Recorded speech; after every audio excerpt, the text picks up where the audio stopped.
Narmadapuram collector और अपर collector पर Madhya Pradesh high court ने नाराजगी जाहिर की है।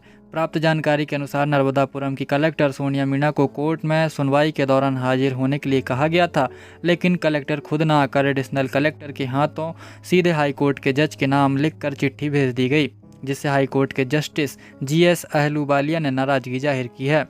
प्राप्त जानकारी के अनुसार हाई कोर्ट के जज ने सुनवाई के दौरान एडिशनल कलेक्टर से दो टूक कहा, मजाक बनाकर रखा हुआ है, कलेक्टर के नाम की चिट्ठी लेकर आते हैं, कोर्ट में लहराते हैं, इनके लिए सब कुछ कलेक्टर साहब हो गए।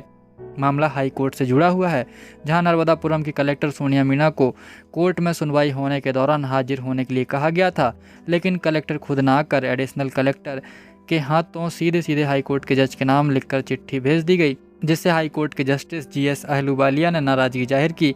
उन्होंने कहा कि आखिर निर्देश के बाद कलेक्टर कोर्ट में हाजिर क्यों नहीं हुई। कोई भी अधिकारी अपनी बात सरकारी वकील के जरिए कोर्ट में रख सकता है, इस तरह सीधे जज को चिट्ठी नहीं भेज सकता। हालांकि हाई कोर्ट ने नर्मदापुरम कलेक्टर पर कार्रवाई को लेकर आदेश भी सुरक्षित रखा है। जस्टिस अहलूवालिया ने कहा कि एडिशनल कलेक्टर हैं, उन्हें लगता है कि मेरी कलेक्टर हैं, यह कुछ भी कर सकती हैं, मजाक बनाकर रखा हुआ है। जब डिप्टी एडवोकेट जनरल कलेक्टर की तरफ से बात कर रहे थे, एडिशनल कलेक्टर पीछे खड़े होकर मुझे कलेक्टर का लेटर दिखा रहे थे।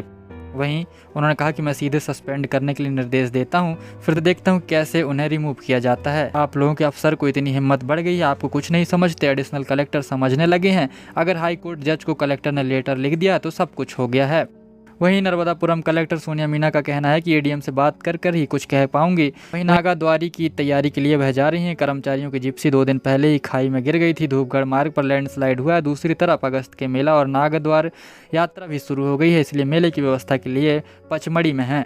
एडिशनल कलेक्टर और तहसीलदार को कलेक्टर द्वारा हाई कोर्ट भेजा गया था। उन्होंने कहा कि कोर्ट में उन्होंने क्या कहा है, यह मैं एडिशनल कलेक्टर से बात करने के बाद ही बता पाऊंगी। वहीं प्राप्त जानकारी के अनुसार यह मामला कुछ इस प्रकार है, जहां नर्मदापुरम में रहने वाले प्रदीप अग्रवाल और नितिन अग्रवाल का जमीन को लेकर विवाद था। विवाद नहीं सुलझा, इसके बाद प्रदीप अग्रवाल ने हाई कोर्ट में याचिका दायर की थी। इस पर हाई कोर्ट के जस्टिस GS अहलूवालिया ने नामांतरण की प्रक्रिया नए सिरे से करने का आदेश दिया था। वहीं आदेश के बाद जब वापस नवीन नामांतरण केस नर्मदापुरम गया, वहां पर नामांतरण की कार्रवाई न कर सिवनी मालवा तहसीलदार ने दूसरे पक्ष नितिन अग्रवाल से बंटवारे का आवेदन रिकॉर्ड में से लेकर प्रक्रिया शुरू कर दी। तहसीलदार की कार्यवाही को सही ठहराया, जबकि हाई कोर्ट का आदेश था इसमें नामांतरण करना है, जिसके खिलाफ पक्षकार प्रदीप अग्रवाल ने रिवीजन आवेदन पर अपर कलेक्टर को सौंपा और बताया कि तहसीलदार की कार्यवाही हाई कोर्ट के आदेश का उल्लंघन है। अपर कलेक्टर ने भी तहसीलदार की कार्यवाही को सही ठहराया था। हाई कोर्ट के निर्देश का पालन हो रहा है, जिसके बाद यह याचिकाकर्ता दोबारा हाई कोर्ट पहुंच गए थे। यहां पर कोर्ट ने कलेक्टर को उपस्थित होकर जमीन के मामले की कार्यवाही को समझाने के लिए कहा था।